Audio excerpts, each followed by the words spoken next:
इश्तियाक जी और अब्बास मायना कर रहे हैं, कहते हैं यहाँ से गाड़ी जाएगी ऊपर कि नहीं जाएगी, बड़ी ख़राब रोड है। हाँ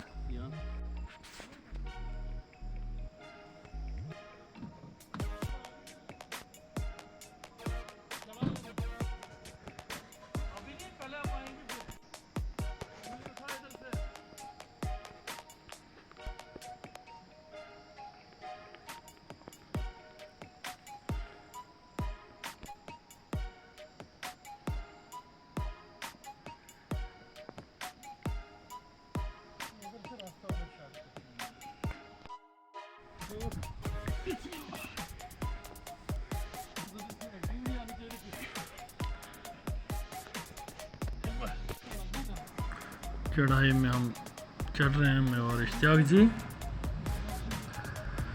हज़रत साईं बाबा फ़कीरुद्दीन साहब के दरगाह की ओर।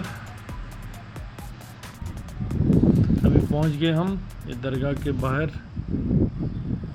बहुत ही खूबसूरत नज़ारा, और देखें कितना खूबसूरत सारा पुंछ शहर दिखाई देता है यहाँ से। ये बहुत ही ऊंचाई पे ये दरगाह।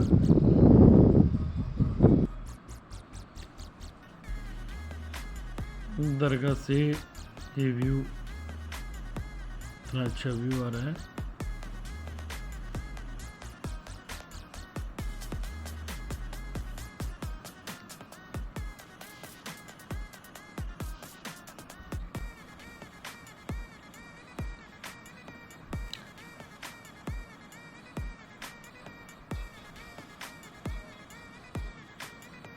ये है दरगाह। अब हम इस दरगाह के अंदर चले जाते हैं यहाँ से।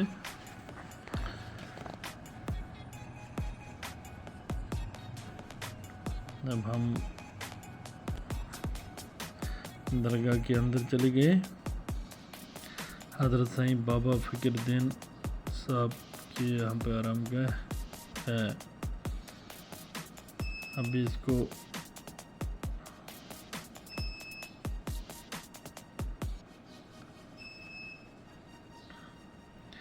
अभी मैं अंदर जाके भी दिखा दूंगा। ये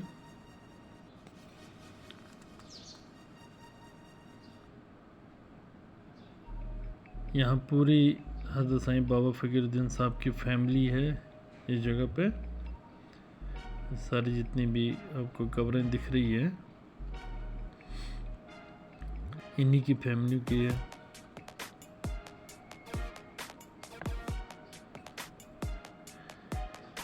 हाँ, ये जो बीच में है ये है हज़रत साईं बाबा फ़कीरुद्दीन साहब की आरामगाह, जो बीच में है। उनके राइट साइड में है इनकी बिटिया सकीना बेगम, और इनकी राइट साइड से है जो मैं अभी दिखा रहा हूँ, ये इनकी दुख्तर सकीना बेगम, हज़रत साईं बाबा की बेटी। ये जो लेफ़्ट साइड है ये है इनकी अहलिया, हज़रत साईं बाबा की अहलिया।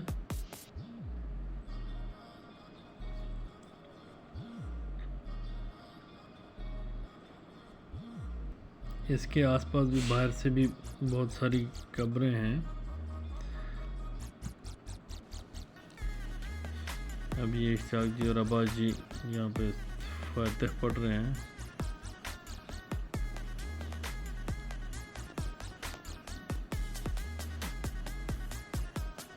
ये अभी मैं भी थोड़ा सा फातिह वगैरह पढ़ लेता हूँ।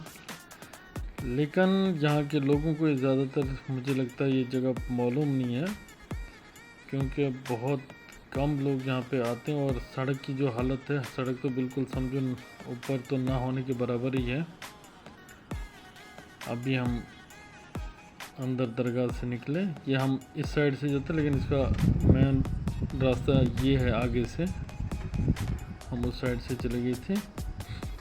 कितनी ऊंचाई पे है ये अभी इसके बाहर दरगाह का नज़ारा बहुत ही बहुत ही प्यारा बहुत ही प्यारी जगह है। ये इनका तकिया जहाँ पे ये रुके थे, इसकी मैं आखिर पे स्टोरी सुना दूंगा जहाँ इस चीज़ की। जब हम निकलेंगे तो मैं गाड़ी में आपको बता दूंगा कि क्या क्या हुआ था, कौन थे ये, कहाँ से गए थे, कहाँ के रहने वाले थे, ये सारी मैं आपको लास्ट पे बता दूंगा। ये तंदूर जहाँ पे खाना वगैरह बनाते थे, उनके ऊपर टीन लगा हुआ है। ये यहाँ पे लंगर इनका।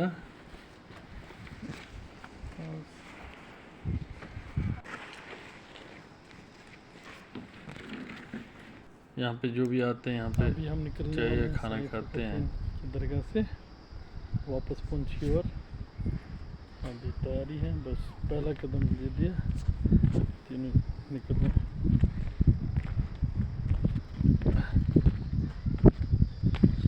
गाड़ी हमारी उधर नीचे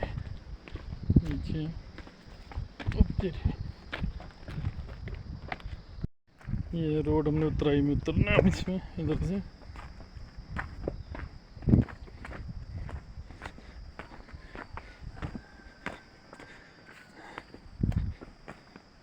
गाड़ियों नीचे लगी है, दिखाई दे रही है।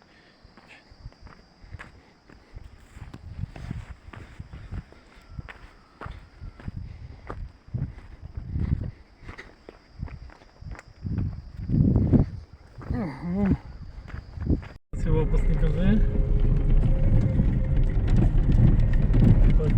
पढ़ के, लेकिन रोड बहुत ही गंदी है, बहुत ही खराब है यहाँ पर।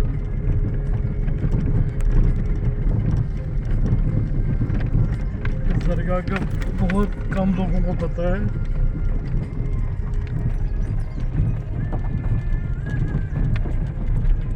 अभी जो मैंने इनकी स्टोरी वहाँ पे सुनी, जो हमारे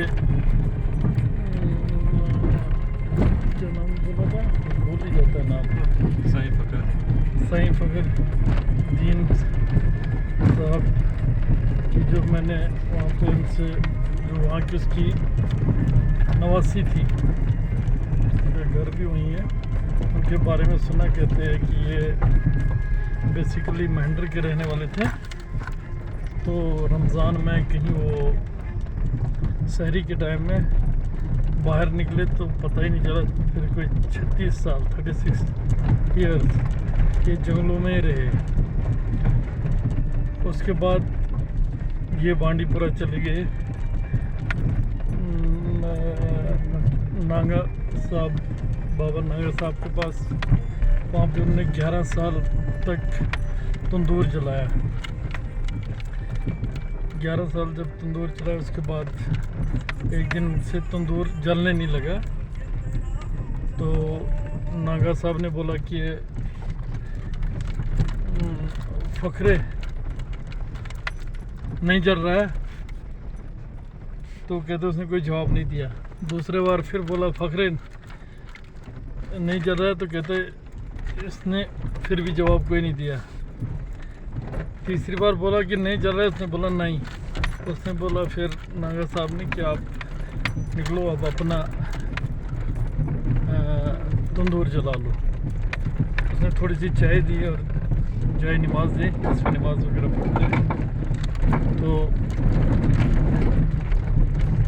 और बोला कि जहाँ पे भी आप नमाज पढ़ोगे वहाँ पे क्या चाय पी लेना, चाय पी लेना। और जिस जगह पे जब वहाँ बांडीपुर से निकले तो जिस जगह पे भी आप के निशान पाँव के लगेंगे तो उस जगह पे ही आप अपना डेरा बसा लेना। तो जब वहाँ से बांडीपुर से पहुँच के यहाँ पे पहुँचे, इस जगह का नाम क्या बोला था आपने अब्बास, क्या नाम है इस जगह का? ये दिगवार। तो कहते हैं यहाँ पे उनके जब पाँव उस पे लग गए पत्थर पे, तो फिर उन्होंने वहाँ पे ही रहाइश कर ली। फिर पता किया कि ये ज़मीन किसकी है, तो उन्होंने बोला कि ये ज़मीन पुंछ में एक आदमी था उसकी है। तो उसको बुला के शायद उसको बोला कि हाँ जी आप मुझे ज़मीन दे दो, तो उन्होंने बोला ले लो। यहाँ पे तो हम भी ऐसे ही आते हैं, दिन को आते हैं, रात को यहाँ कोई बैठ भी नहीं सकता है, क्योंकि यहाँ पे कोई बला है, ऐसी कोई जिन्नात वगैरह है। तो उसके बाद ऐसा हुआ कि वो उनने दे दी इनको ज़मीन। उन्होंने बोला उसकी फ़िक्र मत करो, वो मैं खुद उनसे निपट लूँगा। तो जब ये बैठे वहाँ पे, कहते जो 2 जिन थे, एक को तो इनने मार दिया था, ऊपर वाला ही जानता है, और दूसरे को जो वहाँ पे कोई ऊपर थोड़ा सा है, उधर ही साथ में ही ऊपर है पहाड़ी सी, उसके पत्थरों के बीच में से उसको बंद रखा है। बाकी अल्लाह जानता है सही क्या है गलत क्या है, लेकिन मैं इनका कहना जो इन्होंने कहा वो मैं आप तक पहुंचा रहा हूं कि ऐसा हुआ है। तो इसके साथ ही अब मैं आपसे इजाज़त लूँगा। अल्लाह हाफिज़। मेरी इस वीडियो को सब्सक्राइब करें, शेयर करें, लाइक करें और कमेंट्स करें, ताकि मैं आपको ऐसी ऐसी जगहों पे फिर लेके जाऊँ जो दुनिया की नज़रों से बिल्कुल गायब है। क्योंकि ये जगह भी मुझे लगा कि उतने लोगों को किसी को पता नहीं है। ये पुंछ में पड़ती है। तो आज संडे था, तो संडे का हमने सोचा कि कहाँ जाएंगे। तो हमारे ये है अपने इश्तियाक जी, इन्होंने बोला चलो हम चलते हैं वहाँ पे। तो मैंने भी कहा चलो ठीक है, इसी बार ने हम भी वहाँ से देख के आए। और लोकेशन भी बहुत ही प्यारी है, वहाँ से पूरा पुंछ इतना अच्छा दिखाई देता है, इतना खूबसूरत दिखाई देता है। तो आप लोग आना चाहते हैं तो आप आ सकते हैं इस जगह पे। तो अल्लाह हाफिज़। अगर मुझे कोई और अच्छी सी कोई जगह दिखी अभी तो मैं आपको दिखा दूँगा, आप लोग, नहीं तो अल्लाह हाफिज़, बाय बाय।